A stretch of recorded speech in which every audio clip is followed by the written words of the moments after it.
تو وہ لیگلی وزیر اعظم اب ٹیکنیکلی اسپیکنگ اپنے آپ کو باؤنڈ نہیں سمجھتے کہ کوئی ثبوت دیں. سپریم کورٹ کے سامنے یہ بھی تو مسئلہ ہے نا. اس میں میاں صاحب کہتے ہیں یہ پلاٹ میرے, یہ فلیٹس میرے نہیں ہیں, اولاد کہتی ہے یہ فلیٹس میرے ہیں لیکن ہم شو نہیں کر سکتے کہ یہ ہمارے ہیں. دوسری بات 62-63 ٹرین کا پتہ نہیں چل سکتا. میں آپ کو بتاؤں نا, ججز نے جو ایک امپورٹنٹ ایشو اٹھایا ہے, جسٹس اعجاز الحسن بار بار کہہ رہے تھے, وہ یہ کہہ رہے تھے کہ میاں صاحب کہتے ہیں فلیٹ میرے نہیں ہے, تو پارلیمنٹ میں جو انہوں نے تقریر کی تھی کہ اس میں یہ ہمارے اثاثے ہیں اور یہ ہمارے وسائل ہیں, یہ وہ ہمارے وسائل ہیں, اور سارا کچھ انہوں نے کہا یہ ہمارے ہیں. تو ججز بار بار اس تقریر کے اوپر زور کر رہے ہیں کہ اگر ان کے نہیں تھے تو انہوں نے تقریر میں کیوں کہا.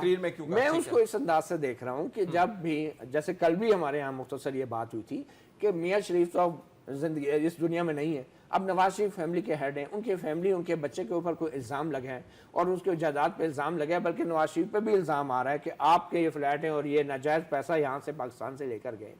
تو ایز اے فیملی ہیڈ جب ایک بندہ تقریر کرتا ہے وہ یہ نہیں کہتا کہ یہ میرے تو ہے نہیں, میں پارلیمنٹ میں تقریر کیوں کروں. ان پہ دباؤ بڑھ گیا تھا کہ پارلیمنٹ میں تقریر کریں. آپ کو یاد ہے اس دباؤ بڑھ گیا تھا کہ آپ کے بچے ہیں, آپ کی فیملی ہے. اس دباؤ میں منی ٹریل بھی غلط بتا دیا. ایگزیکٹلی, سنیں نا, جو منی ٹریل بھی غلط بتا گئے. کوئی بھی نہیں, سنیں تو میں بتاتا ہوں نا.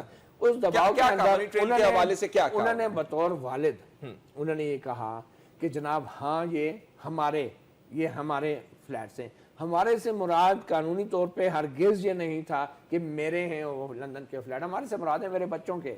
جیسے ہمارے والد اگر ہمارے گھر میں رہ رہے ہیں ہمارے ساتھ اور میں وہ ہمارے گھر میں, تو وہ والد کبھی گھر کے سین میں کھڑا ہو کے یہ نہیں کہے گا یہ میرا نہیں ہے بچے کا.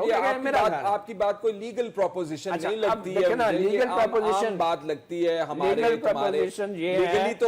پروپوزیشن یہ ہے کہ جب آپ پارلیمنٹ کے اندر تقریر کر کے کہتے ہیں ہمارے فلیٹ ہے, تو وہ کوئی لیگل پروپوزیشن نہیں ہوتی, وہ پولیٹیکل سٹیٹمنٹ ہے, اور وہ ایک فیملی ہیڈ کے طور پہ کہتے ہیں ہمارے. پولیٹیکل سٹیٹمنٹ سے کیا مراد ہے آپ کا؟ Is it a statement of fact اور ناٹ؟ کیا سیاسی کی مراد یہ ہے کہ یہ کوئی نعرہ لگا رہے ہیں, کوئی وعدہ کر رہے ہیں کہ ہم نے لگانا ہے پاور ہاؤس لگانا ہے یا سڑک بنانی؟ What is a political statement? یہ ان کے وکیل نے بھی کہا, یہ جانچنے والی بات ہے. نہیں, سیاسی سٹیٹمنٹ کیا ہوتا ہے؟ ایک پولیٹیشین کہہ رہا ہے. میں سمجھتا ہوں خواجہ حارث نے اس بات میں انسسٹ کرنا چاہیے تھا, جو نہیں کیا, وہ یہ کہ it was not as much a political statement as a statement of a family head, کیونکہ میاں شریف تو نہیں ہے, آپ ان کے بعد سب سے بڑے نواز شریف ہیں. امتیاز گل صاحب نے ہمیں جوائن کیا ہے, سینئر تجزیہ کار. السلام علیکم امتیاز گل صاحب, مجھے سن سکتے ہیں؟ وعلیکم السلام. امتیاز گل صاحب, بحث یہ ہو رہی ہے کہ میاں نواز شریف صاحب نے فلور آف دا ہاؤس جب یہ بات کی کہ یہ فلیٹس ہمارے ہیں, تو ان کا یہ مطلب ہرگز نہیں تھا کہ یہ فلیٹس میرے ہیں اور عدالت کے سامنے میں ہی اس کی منی ٹریل دوں گا. آپ کیا سمجھتے ہیں جو فلور آف دا ہاؤس کے اوپر انہوں نے بات کی وہ قانونی بات نہیں تھی؟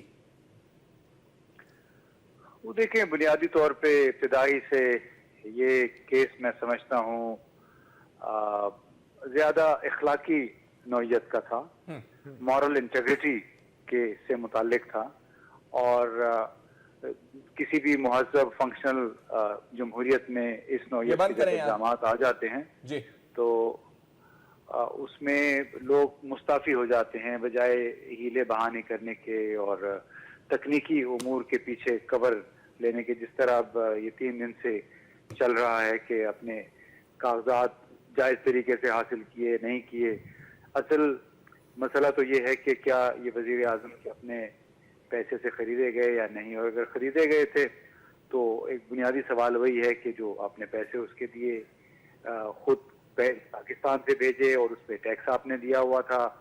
بالکل ایسے ہی ہے جیسے اسحاق ڈار صاحب نے اپنے جو 3 خطوط پیش کیے ہیں عدالت میں یا جے آئی ٹی کے سامنے, اس میں بھی دیکھیں نا ایک بالکل سادہ کاغذ پہ لکھے ہوئے 3 خطوط ہیں جن کی بنیاد پہ نیب نے ان کے خلاف کیس ہی کلوز کر دیا بغیر ہی ان سے یہ پوچھے ہوئے کہ آپ نے یہ 82 لاکھ پاؤنڈ کی رقم ہے, ایک ارب سے زیادہ اس کی مالیت بنتی ہے, اور کہ وہ آیا آپ نے کیش میں لی, اگر کیش میں لی تو کہاں لے کے گئے, اور اگر بینک کے ذریعے وصول کی اتنے بڑے اماؤنٹ جس میں 3 قسطوں میں ان کو پیسے ملے تھے, تو وہ بینک کا آیا کوئی آپ کے پاس ثبوت ہے کہ نہیں.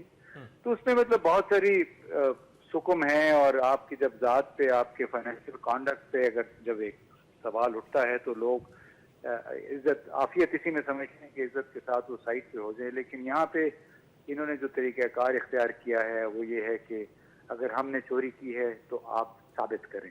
اب ثابت کرنا ضروری نہیں ہوتا کہ آپ ہر چیز ثابت کر سکیں. اور دوسری بات یہ ہے کہ ہمارے ملک میں اس وقت جو رول آف لا کی صورتحال ہے, بڑے بڑے وکیل ہیں, بڑے بڑے نامی گرامی وکیل ہیں, وہ جب باہر ہوتے ہیں مطلب حکومت سے یا حکومت سے جڑے ہوئے نہیں ہوتے ہیں, تو ان کا رد عمل یا ان کا موقف کسی خاص ایشو پہ ایک ہوتا ہے. جب ان کو بھاری بھاری فیسیں دے کے ہائر کر لیا جاتا ہے, اس وقت ان کا پھر موقف بدل جاتا ہے. تو ایک بڑی انتہائی افسوسناک صورت بات یہ ہے کہ سوال ان کے اس طرز عمل سے یہ اٹھتا ہے کہ آیا یہ لوگ صرف پروفیشنل وکیل ہیں یا پھر ان کے کوئی اصول اور ضابطے بھی ہیں اور ایک پاکستانی کے طور پہ بھی یہ سوچتے ہیں. کیونکہ یہ وہ لوگ ہیں جو غریب نہیں ہیں, جو پہلے ہی کروڑوں اربوں میں رول کر رہے ہیں, پیسے اچھے کما رہے ہیں, لیکن ایک ایسے وقت میں وہ پھر کاز کے لیے کھڑے ہو جاتے ہیں جس پہ پورے پاکستان میں چیمیں گویاں ہو رہی ہیں. آدھا پاکستان ایک طرف ہے اور شاید آدھے سے زیادہ دوسری طرف ہے. تو بڑی ایک افسوسناک صورتحال ڈیولپ ہوئی ہے. ٹھیک, امتیاز صاحب کیا کہتے ہیں آپ, کورٹ کے اندر رش بڑھتا جا رہا ہے پروسیڈنگز امتیاز صاحب کی ویسے ایک بات پہ میں کچھ کہنا اگر یہ میں یہ سوال کے بعد امتیاز صاحب ہوں گے, اسی بات سے ریلیٹڈ ہے. امتیاز صاحب اگر آپ اجازت دیں تو متی اللہ جان صاحب سوال پوچھنا چاہ رہے ہیں. نہیں امتیاز صاحب بہت شکریہ. آپ نے کہا کہ بڑے بڑے وکیل جو ہیں یہ اپنا موقف بدل لیتے ہیں بڑی بڑی فیسیں لے کے. آپ یقین مانیں وکیلوں کو میرے خیال میں اس بنیاد پہ تنقید کا کرنا بھی مناسب نہیں ہوگا, کیونکہ ہمارے ہاں یہ سوال نہیں ہے متی جی, آپ کا کامنٹ بالکل کامنٹ ہے. میں اینکر نہیں ہوں, میں اینالسٹ کے طور پہ یا بیٹھوں ہوں, آپ اینکر ہیں, میں اینکر نہیں. آپ صرف سوال کریں, آپ صرف سوال کریں. اگر میں اینکر ہوں تو پھر میں آپ کو سوال کی اجازت دی ہے, میں نے کامنٹ آپ کی اجازت سے جواب نہیں ہوا, آپ نے دے دی ہے. ایک ڈاکو اور قاتلوں کا سوال پوچھ لینا. ایک ڈاکو اور قاتلوں کے بھی وکیل ہوتے ہیں یہاں اس ملک میں, اور وہ آئینی حق ہے ہر ایک شخص کا. تو جب آپ بات کرتے ہیں کہ اسحاق ڈار نے اگر جسٹیفائی نہیں کیا, حسین نواز نے جسٹیفائی نہیں کیا, اصل ایشو تو وزیر اعظم کا ہے نا. لیگلی وزیر اعظم ایک مختلف آئیڈینٹی ہیں. تو کیا حسین نواز اور حسن نواز کے کسی بھی قانونی ناکامی کی وجہ سے وزیر اعظم کو نائل قرار دیا جا سکتا ہے یا وزیر اعظم سے استعفیٰ مانگا جا سکتا ہے؟ دس از بیسیکلی اے کوسچن. میں نے تو اس طرف میں گیا ہی نہیں متی اللہ جان صاحب. میں صرف یہ کہہ رہا ہوں کہ یہ ڈسکوالیفیکیشن کی بات آپ نے کی ہے, چونکہ اس میں پوزیشن یہ بات کر رہی ہے اور استعفیٰ بھی. میں صرف یہ بات کر رہا ہوں کہ قانونی طور پہ جو حاکم اعلیٰ ہوتا ہے, کسی بھی ملک کا چیف ایگزیکٹو ہوتا ہے, اگر اس کے فائنینشیل کانڈکٹ پہ سوال اٹھ جاتا ہے تو پھر اس پہ بڑی بھاری اخلاقی ذمہ داری عائد ہوتی ہے کہ وہ اس کا دفاع کرے, نمبر ایک. نمبر دو, جب وہ اسمبلی میں کھڑے ہو کے کہہ دیتا ہے کہ یہ اے سے لے کے بی تک وہ پوائنٹس گنا دیتا ہے کہ یہ ہماری جائیداد اس طرح بنی ہے, لیکن وہ جب عدالت کے سامنے معاملہ آتا ہے تو اس میں قطر کے شہزادے کی طرف سے خط آ جاتا ہے. اگر آپ یہ سمجھتے ہیں کہ یہ وجوہات نہیں ہے, پیش کیا آپ کو پتہ ہے یہ خط نواز شریف کی طرف سے پیش ہوا, کس کی طرف سے بتا سکتے ہیں آپ؟ میری بات آپ سن لیں. جی جی. جس وقت جو نواز شریف جن بچوں کے والد ہیں, وہ بچے اس وقت 16-17 سال کی عمر میں ارب پتی نہیں ہو سکتے ہیں. تو میں یہ کہہ رہا ہوں کہ جب وزیر اعظم صاحب نے چاہے پیش کیا نہیں کہ ان کے بہاف پہ پیش کیا گیا ہے کہ ساری انویسٹمنٹ ہی قطری شہزادے کی مدد سے ممکن ہوئی ہے, تو اس کے بعد میرا خیال ہے کہ ان کے پاس کوئی اخلاقی جواز نہیں رہتا ہے اس کے اپنے اس موقف کے دفاع کرنے کا. جب اتنی ساری کنٹرڈکشن سامنے آ جاتی ہیں تو اس میں بہتر یہ ہوتا ہے کہ بجائے قوم کو اور بہت سارے لوگوں کو ایک اذیت میں مبتلا کرنے کے, آپ اپنا کوئی نمائندہ, اپنا سکسیسر مقرر کریں اور اس عمل کو اپنے منطقی انجام تک پہنچنے دیں. ہم خواہ اس بحث میں پڑے ہوئے لوگ بٹے ہوئے ہیں, کوئی ایک طرف نواز شریف کو کوئی وہ کر رہا ہے دفاع, کوئی لی تو obviously اس کے تو immediately supreme court can also do it. مگر جہاں پہ فیکچوئل ڈسپیوٹ آ جائیں گے وہ پھر الیکشن کمیشن فیکٹ فائنڈنگ بھی کرے گا, رولنگ بھی دے گا, یہ معاملہ اس طرح بھی جا سکتا ہے. اور ویسے بھی ایف سی کمپنی کا جو معاملہ ہے وہ ابھی تک ڈسکوالیفیکیشن کے حوالے سے اس کو نہیں دیکھا گیا. وہ ایک نیا ایشو ہے, ایک فریش ایشو ہے, ایک نئی ڈسکوری ہے جس کے اوپر مزید فیکٹ فائنڈنگ جو ہے شاید چاہیے ہوگی. اس لیے سپریم کورٹ فی الحال اگر نائلی کی کوئی بات کر سکتی ہے تو تو وہ جو مبینہ طور پہ پارلیمنٹ میں تقریر کی گئی جو کہ میں ابھی بھی سمجھتا ہوں کہ as a head of the family ہم کر کے انہوں نے کی، مگر اس کے اوپر سپریم کورٹ جو ہے اس کو بڑا عرفان قادر صاحب نے ہمیں جوائن کیا ہے. عرفان قادر صاحب سابق attorney general of Pakistan. Irfan صاحب کیسے ہیں آپ؟ طبیعت ٹھیک ہے آپ کی؟ جی بہت شکریہ، بالکل خیریت جی. قادر صاحب یہ معاملہ کچھ طوالت اختیار کرتا جا رہا ہے یا it is on the right track? کیا کامنٹ کریں گے آپ؟ دیکھیں ابھی تو انہوں نے تو کنکلوڈ کر لیا خواجہ حارث نے جی. اب اگر اس کو یہ بہت بھی ڈیلے کو کرنا چاہے تو میکسیمم 3-4 دن سے آگے تو بڑا مشکل ہے جانا. اب یہ تو نہیں ہوگا کہ وہ پورے کے پورا معاملہ جو ہے سپریم کورٹ اب ایک نئی تفتیش شروع کر دے گا اور پھر اس میں بہت ٹائم لے گا، کیونکہ اب آپ جانتے ہیں ساری قوم کی نظریں جو ہیں اس کیس کی طرف نا. جج صاحبان نے بھی اب آج ان کو کہہ دیا خواجہ حارث کو کہ ہم تو آپ سے یہ پوچھ رہے ہیں کہ آپ ہمیں بتا دیں کہ یہ پیسہ کہاں سے آیا اور یہ اثاثہ جات کس پیسے سے بنائے. آپ سے ہم ٹریل مانگ رہے ہیں، آپ کو ہم نے پہلے بھی اپرچونٹی دی تھی، آپ نے ابھی تک ہمیں واضح نہیں کیا. تو وہ خواجہ صاحب تو آج بھی اس کا کوئی خاطر خواہ جواب، جو مین جو کرکس ہے اس کیس کا، اس پہ کوئی خاطر خواہ جواب وہ نہیں دے سکے. تو اس لیے وہ سلمان راجہ صاحب نے شاید اب آنا ہے، اور وہ اتنے جو 7-8 ماہ میں جو ڈاکیومنٹس پیش نہیں کر سکے تو میرا نہیں خیال کہ وہ اتنی جلدی پیش کر سکیں گے. گو کہ یہاں پہ جو ایکسپلین کرنا ہے انہوں نے اپنی لیجٹمیٹ سورسز کہ جس سے انہوں نے یہ اثاثہ جات حاصل کی ہے، انہوں نے ٹیلیسکوپکلی ایکسپلین کرنا ہے، مائکروسکوپکلی نہیں کرنا. انہوں نے بائی اینڈ لارج ایکسپلین کرنا ہے، انہوں نے میتھمیٹیکل ایگزیکٹیچیوڈ کے ساتھ نہیں کرنا.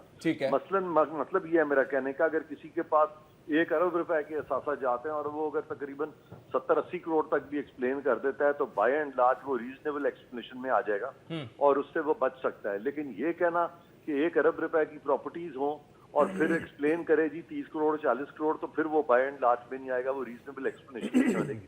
کیونکہ اس میں یہاں یہ بھی ایک چیز ہے، فیکٹر ہے کہ جی اس کو اتنے سال چلیں گزر گئے تو اس کا بھی آپ ان کو مارجن دے دیں. تو اگر بائی اینڈ لارج اگر 70% بھی ایکسپلین کر دینا تو میں سمجھتا ہوں کہ ان کے بچنے کے چانسز ہیں.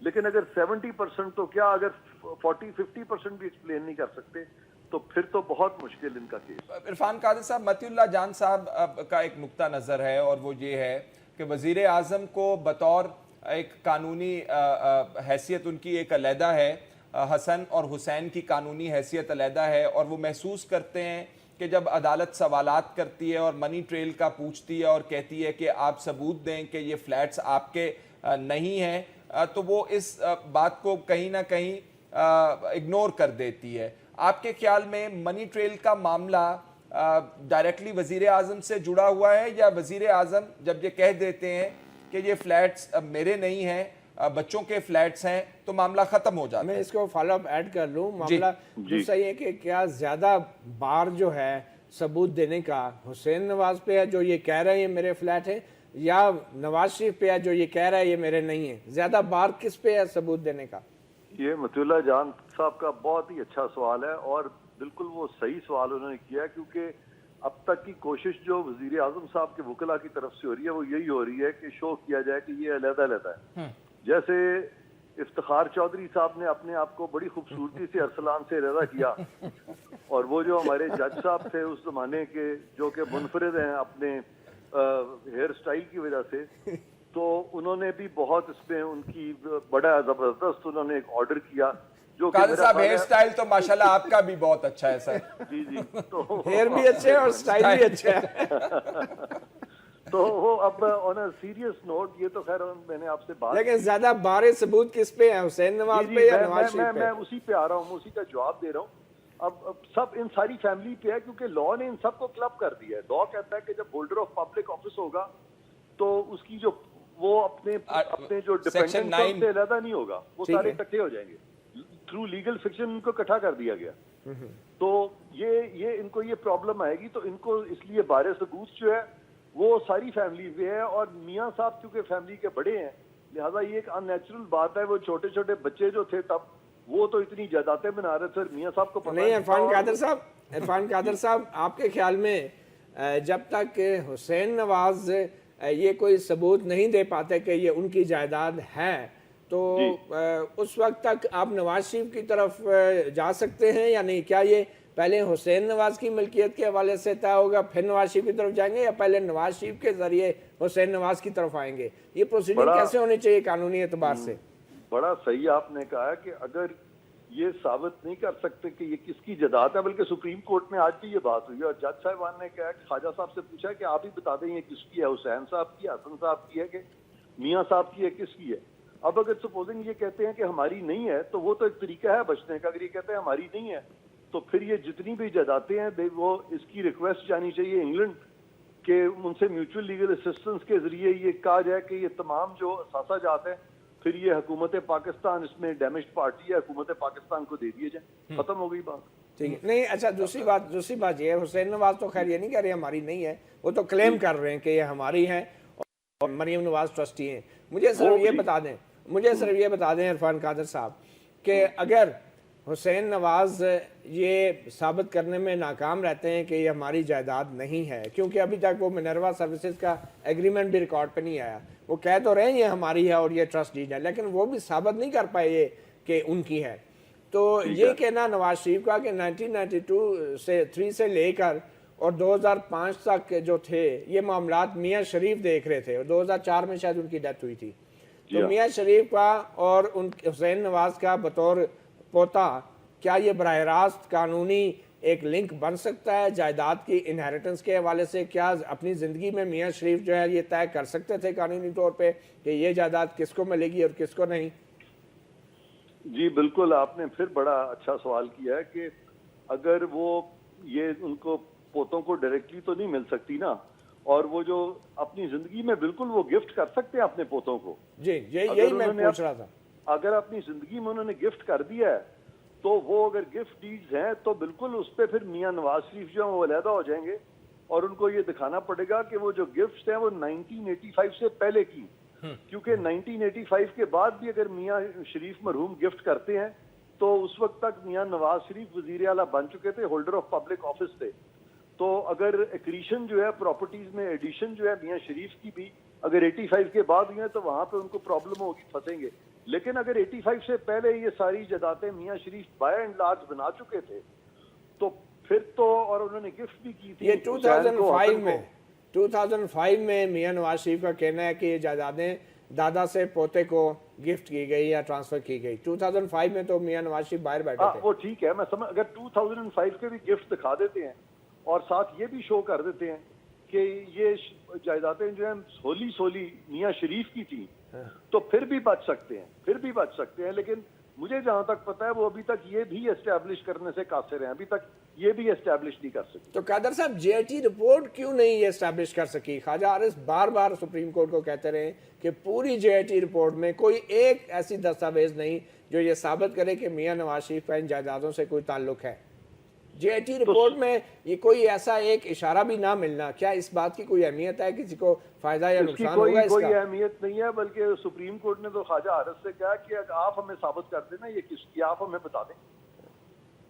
تو جے آئی ٹی نے اپنی فائنڈنگز کے اندر اتنا تذکرہ ضرور کیا ہے کہ ہمیں لگتا ہے کہ یہ وہ رہائش اختیار کرتے رہے ہیں، نہیں، اثاثے جو ہیں وہ میاں نواز شریف فلیٹس میاں نواز شریف کے ہیں اور یہ بے نامی ہیں، یہ انہوں نے ضرور لکھا ہے، اور ساتھ انہوں نے لائڈ بینک آف یو کے کو ریکویسٹ ڈالی ہوئی ہے کہ ہمیں بتائیے جو شیم راک کو پیمنٹس ہوئی ہیں 90 میں وہ کس نے کی ہیں، وہ فیکٹیشس اکاؤنٹس کا ذکر کرتے ہیں اور اس کا وہ لنک جوڑتے ہیں حدیبیہ پیپر ملز کے معاملے پہ۔